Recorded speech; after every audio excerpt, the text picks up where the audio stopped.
I never should have come here. I knew it from the second I stepped off the bus. The air was thick with something I couldn't place, like rot, but faint. A smell that made the back of my throat itch and my stomach twist in a way that told me to turn around. But I didn't. I just grabbed my backpack, took a deep breath, and followed the crumbling road through the dense trees. The old cabin in the Appalachian Mountains was supposed to be quiet, a place to clear my mind. I didn't want company, didn't want noise.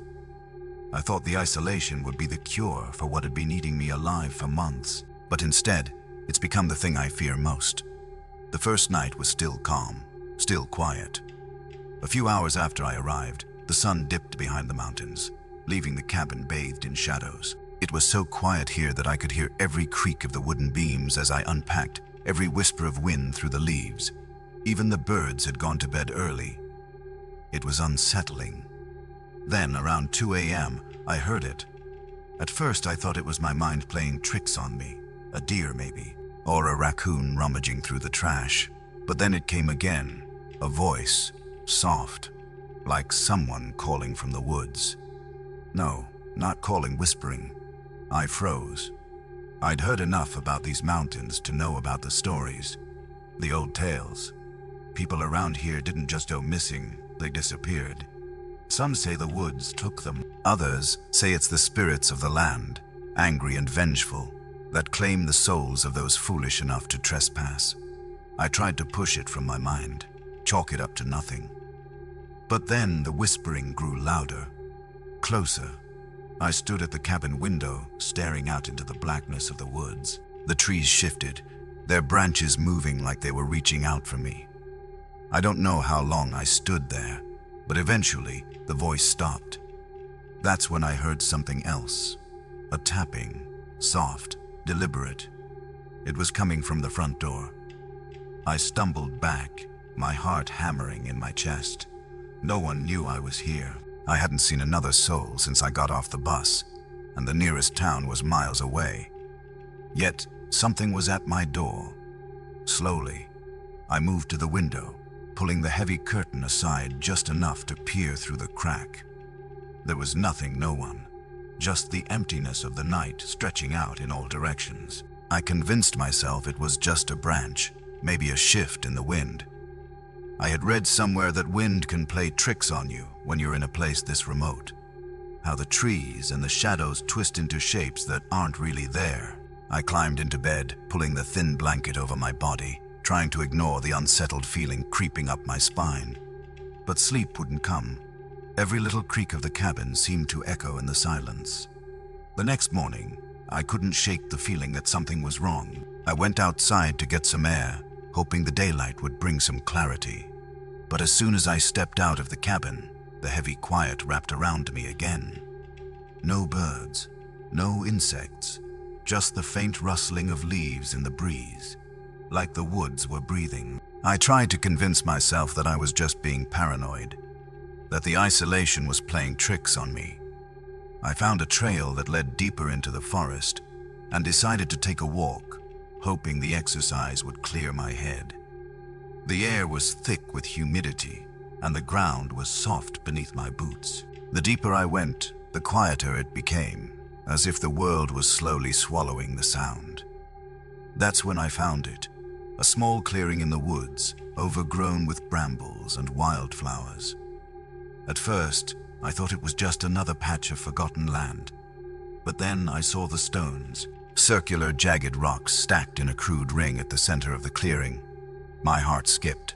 A cairn, I'd heard of these.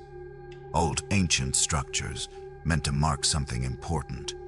Burials, rituals, places of power. I should have turned around, but instead, I stepped closer, drawn to the coldness in the air around it. That's when I noticed something strange, a fresh pile of leaves piled in the center of the stone ring. It wasn't the weathered, old leaves I'd seen scattered around the forest floor, but new ones, too new to have fallen from the trees. Then I heard the voice again. This time, clearer, more insistent. "Help me." The whisper was soft, barely audible, but it was unmistakable. It wasn't coming from the woods anymore. It was coming from the stones.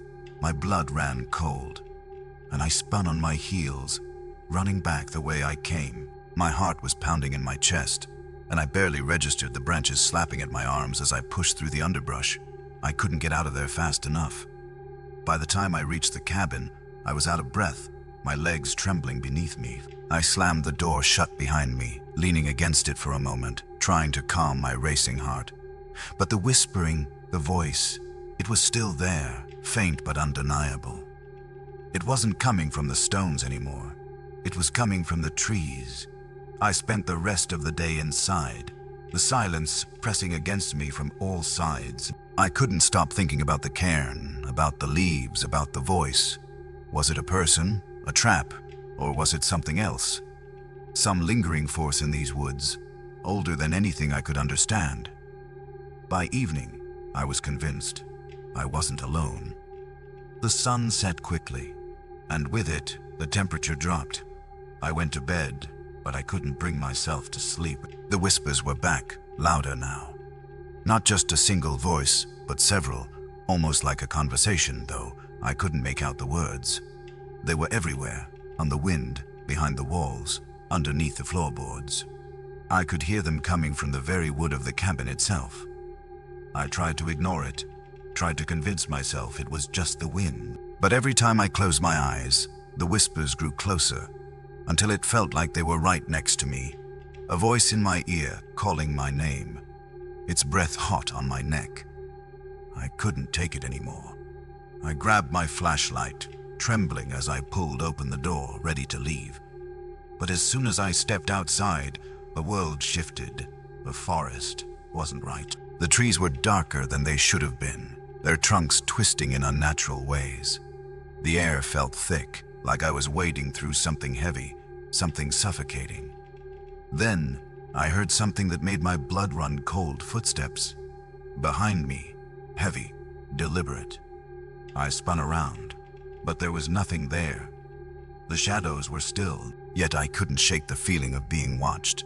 I ran. This time, I didn't stop to look back. My legs burned, but I pushed through the underbrush, ignoring the branches that whipped at my face. I didn't care anymore. I just had to get out. When I finally reached the bus stop, panting and covered in sweat, the bus was already there. I didn't even think I just climbed aboard, sitting in the back and clutching my bag to my chest like a shield. The engine roared to life, and we began to move. But as the cabin and the woods disappeared behind me, I could still hear the whispers, faint, but there, as if they were following me.